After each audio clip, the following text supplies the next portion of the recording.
Hey, Double D, so you want to know how to bully your co-tank.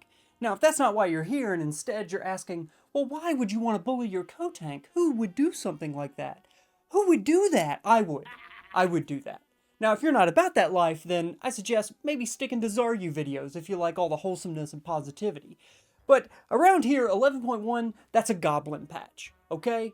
And goblins are bullies. And as King Goblin, I have some rulings that might help you to make sure that your co-tank ends up riding bitch for the entirety of the season. Alright, so the first one's simple. Whether it's a guild group or a pug, you want to make sure that the raid group marks you as the main tank.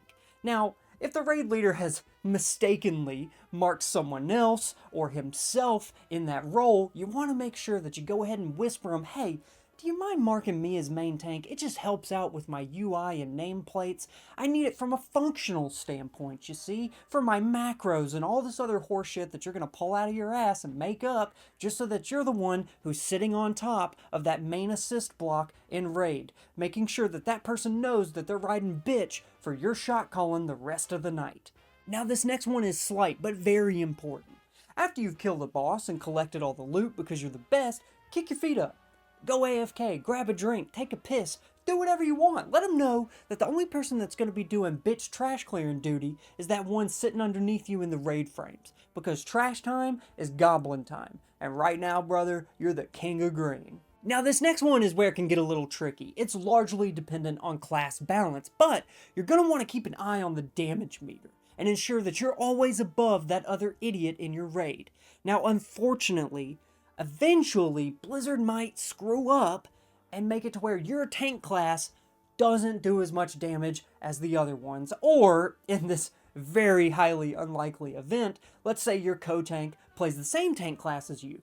But because you have this massive weight of carrying around the biggest balls and being the main tank and having all these jobs to make sure that the raid sticks together, you can't prioritize damage all the time, and he manages to eke out above you. That's okay. Look, danger, danger, gamer alert. Don't worry. What you're going to want to do is if he ever passes you on the meter, you just want to change your name in your damage meter. So in details, change your nickname to like your class LOL. So Blood DK LOL.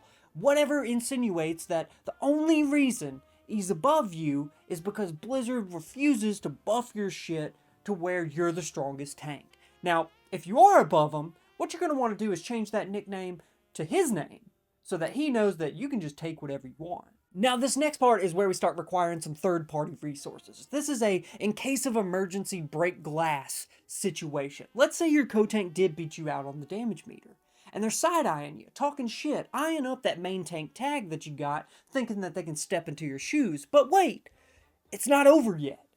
You can go to Warcraft logs, click on your kill, and click on the rankings page. You're going to want to scroll down to where the tanks are and enjoy the fact that it doesn't matter how much damage anyone did in the fight. Who gives a shit? What matters is your parse percentage and how well you did compared to all the other idiots that also play your class. Now, look, this can get dicey.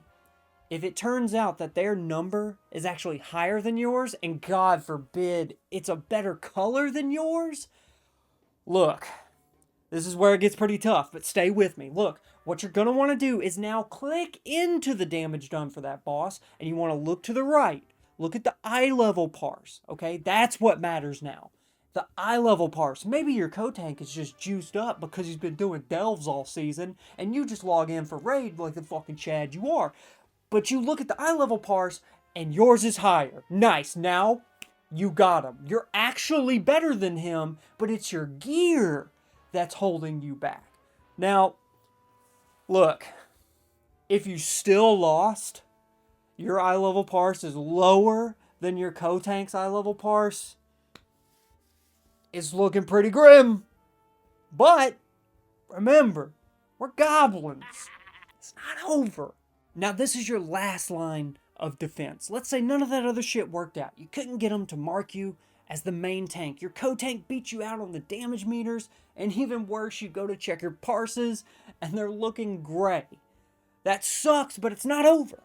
There's still hope. After the raid, go to the transmog vendor, and you're going to want to select the slickest, coolest full set that you can. Then go flag down your co-tank. They're probably running laps around the city because there's not shit to do. Who cares? And they're going to say, hey, what do you want? What do you need? What? Raid's over.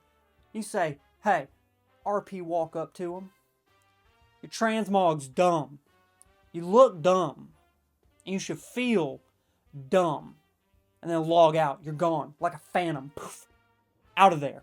Don't give them time to say anything. Don't let them talk shit about your Legion full set. Oh, nice polygon count. Shut up, nerd. You don't have time for that, because time is money, friend. And you're a fucking goblin. Thanks for watching the video. I hope these tips help you in bullying your co-tank for the rest of the season. I know I'll be putting plenty of these tips to good use so that Jesse knows his fucking place for the next few months. Thanks for watching. Good luck out there, and I'll see you next time.